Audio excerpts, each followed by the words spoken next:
The German capital still attracts a flood of artists who live and work here. Now 80 of them are involved in a new exhibition project called Based in Berlin.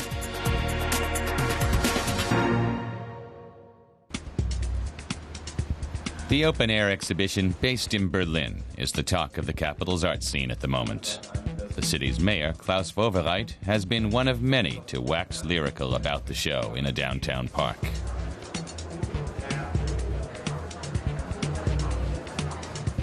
The work on display is by emerging artists who have chosen to make Berlin their home. Of the 1,200 who applied to take part in the exhibition, just 80 were chosen to represent the artistic mood of the moment. We want to use the exhibition as a kind of snapshot of what's happening in Berlin at the moment.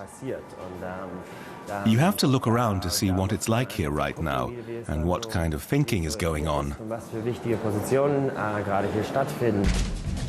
Anything goes at the alfresco show, where exhibits are not bound by one common theme.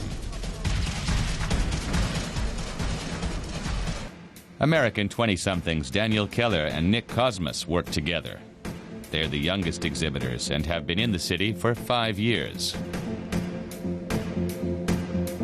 Coming to Berlin kind of gave us the idea that there was actually sort of almost hope, like for a career, like a way. There was like a way forward that we could see, and like there's a combination of factors, which is like super cheap living expenses, which allows you to not have to have like a really hard job, and so you can focus on your work. And then in addition to that, people are paying attention to what goes on in the city. So when you do something here, you can kind of get a disproportionate amount of attention compared to maybe doing something in a city like New York or London, where there's a much more competition almost.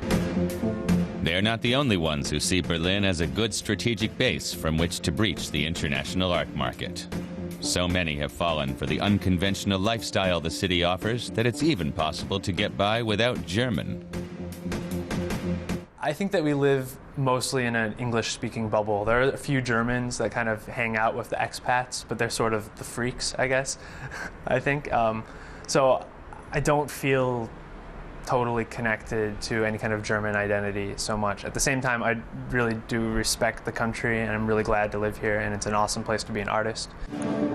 His latest piece makes use of solar panels. Solar panels are really interesting from our perspective as artists. They have this very beautiful aesthetic. They look like sparkling crystals. Their contribution to the Based in Berlin show is a hologram of a first-generation solar panel. By making further a hologram of this thing, we're kind of creating this like flattening effect where we just reduce all of the utility of the solar panel into only like a plane of sort of self-reflection, where you can see the total virtual copy of an object that's been stripped of all of its explicit purpose.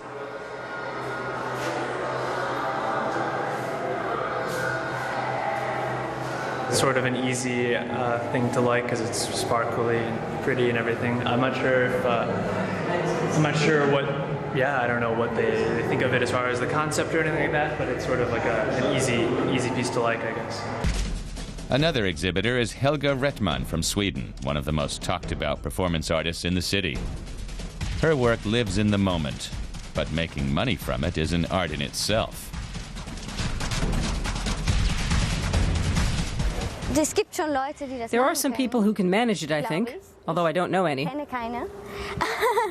I do lots of other things as well. I work as a choreographer and as a stunt woman, which means I can earn money in the classical sense. A performance can sell really well or really badly, but sometimes you do get a bit of money for it.